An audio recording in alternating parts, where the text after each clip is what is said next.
আপনার বিশ্ববিদ্যালয় যেই গতিতে চলছে এই গতিতে চললে বন্ধ করতে হবে। আপনার বিশ্ববিদ্যালয়ে ছাত্র সংখ্যা হলো 10,500, শিক্ষকের সংখ্যা প্রায় 500 উপরে।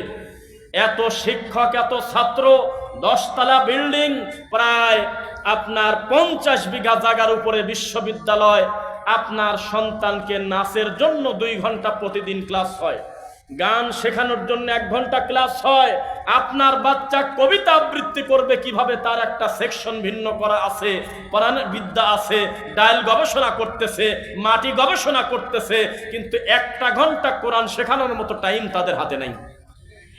বন্ধ করতে হবে ওই বিশ্ববিদ্যালয়, বন্ধ করতে হবে ওই স্কুল কলেজ, যেই স্কুল কলেজে মুসলমানের বাচ্চা আল্লাহর পরিচয় পায় না। ওটা কোনো শিক্ষা প্রতিষ্ঠানই না, এটা হলো জাহিলিয়াত।